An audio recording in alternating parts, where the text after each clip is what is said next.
Hi, welcome back to Reading with Money. I'm Money, and today I'm doing a book haul. I think it's the first time I've actually done a book haul on my channel. That's because I don't tend to get a whole bunch of books at once, because I don't know, I just buy a few books every now and then I never find the motivation to pull them all together again and do a book haul. Otherwise I would have to do a book haul for 2 books, 3 books. But last December I went to New York with the express purpose of buying books. I was going for other things as well, but I knew I was coming back with half a suitcase full of books, and that's exactly what I did. I brought with me like 15 books, and a couple of them were not mine. Let's just go over them. I'm gonna separate them in 2 batches, let's say. Some of them are books I have already read and others are new books, like new to me books. When I was in New York, I visited a couple of bookstores. There was one called The Strand. It was a beautiful place. I loved it. We went there with my friend like 3 times, I think. And each time I went, I left with a couple more books. But that's neither here nor there. And we also visited a bookstore in Brooklyn. I can't remember the name now. Powerhouse Bookstores in Brooklyn. That's the one I had forgotten. And there's also a thrift store called Housing Works. We went to the one in Soho. I think it's where the All Too Well video was filmed, the Taylor Swift one. Let's just go over the books, yes? And like I said, I'll go over them first, the ones that I have already read, and then new books. So, first on the list, The King of Infinite Space by Lindsay Fay. I had to get this. It was only available in hardback, and I'm not mad about it. It's beautiful. If you don't know, and I haven't heard anyone talking about this book, so please read this. This is a queer modern Hamlet retelling set in New York, which was, perfect to get it there. Basically we have Benjamin, who is Hamlet, and Horatio, still Horatio, and Leah, who is Ophelia. And I am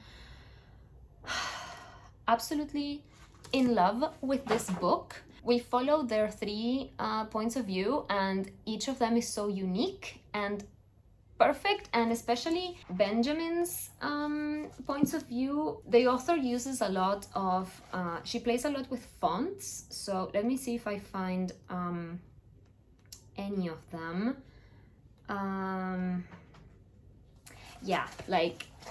I don't know if you will be able to see this, but huge font here and then a huge font here.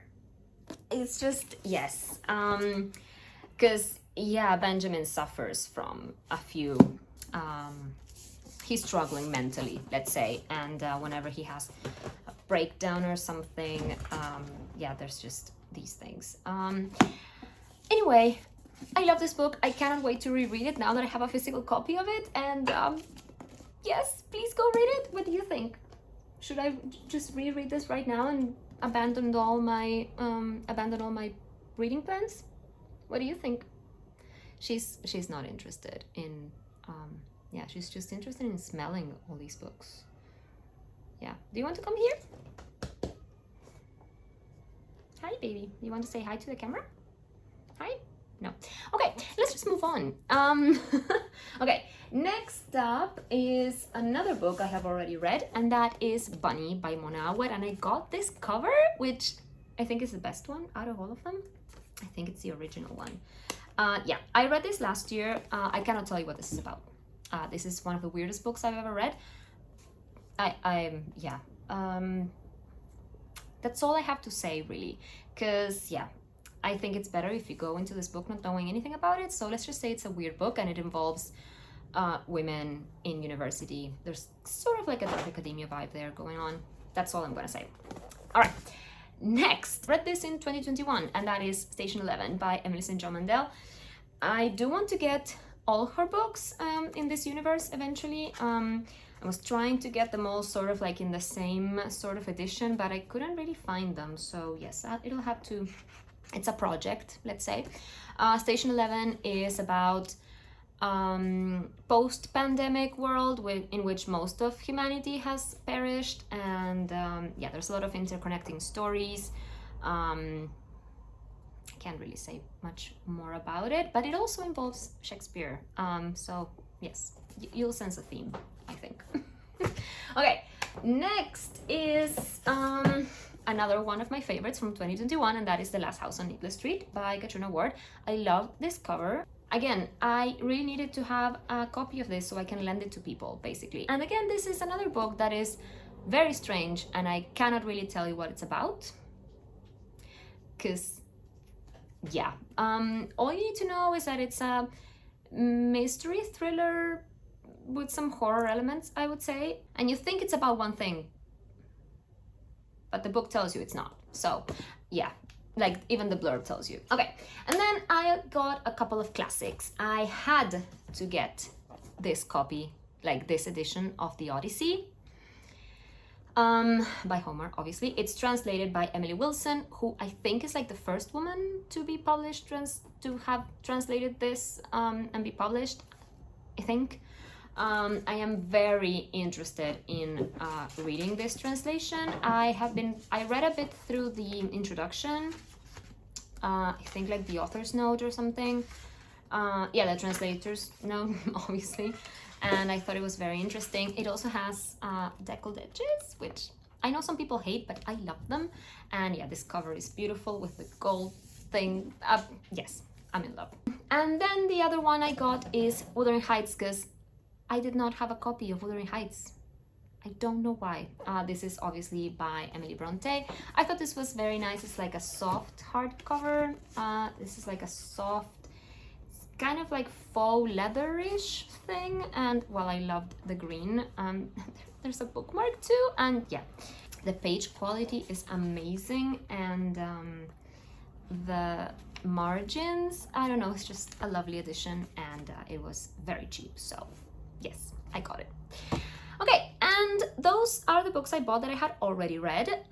Let's now move on to the ones I have not, that are new to me. So, the first thing, and you will see this in the TBR video, it's History of Wild Places by Shay Earnshaw. What a difficult name to say. This is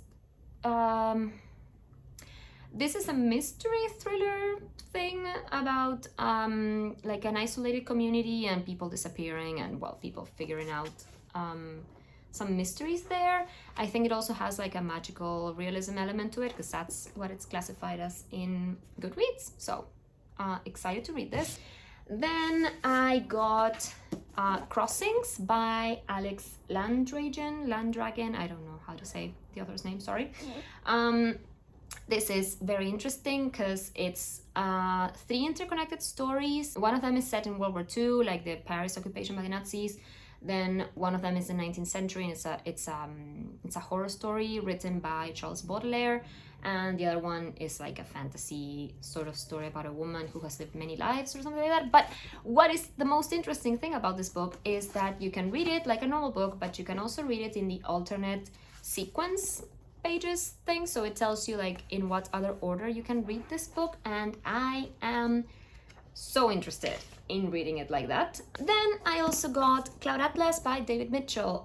This is again a work of interconnected stories of all different genres, if I remember correctly. I always love a book like that, and I want to see the movie, so I wanted to read the book as well. Okay, then I got this little nugget. This is Kane's Jawbone. I can't talk. Kane's Jawbone. It's a mystery that you have to solve, and you can actually cut out the pages because they're not in order. You're supposed to put the mystery, the pages in order, so you can read it and figure out the murderer or something. I don't know if I'm smart enough to do this, but I want to try it. So it's a project for when I'm on holiday, clearly, because yeah. Then I also got this little nugget. This is Galatea by Madeline Miller. Madeline Miller, of course, renowned for The Song of Achilles and Circe, both of which I loved, and I had wanted to read this for a while, and it's such a short story. I don't know why I haven't done it yet.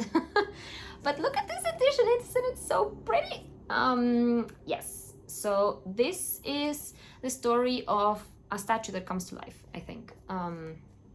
So yes, I really should just read this already. And the last book I got was All's Well by Mona Awad. This is about a theater teacher in university, and she wants to put on All's Well by Shakespeare, but her students want to put on Macbeth, and that's all I know. But I do know that there's like something strange going on. This is listed as horror, magical realism, so I didn't know anything about Bonnie going in, and I think I already know too much about this, so I'm not gonna even read the back. So that's it. Those are the books. No, wait, I'm forgetting one. I also got The Collectors by Philip Pullman. By Philip Pullman. This is the one I got in that thrift store. What was it called? I just said it, House and Works. This is a short story set in the Historic Materials trilogy, and that's one of my favorites. So yes, I've been wanting to read this. I also want to read The Book of Dust, which I haven't yet. It's on my list. But again, this is a short story set in that world, and yeah, I really should reread all of that, shouldn't I? Anyway, so yes, I hope that you enjoyed. Oh my god, what's my hair doing? I don't know what to do about my hair. I hope that you enjoyed this little haul. I am very excited to read the books I haven't read yet. And yeah, let me know if you have read any of these books, which ones I should prioritize. I already have a few of them on my February TBR, so yes, they will get read before I lose interest in them. Leave a like if you enjoyed the video, subscribe if you haven't already, and I'll see you in the next one. Bye, happy reading!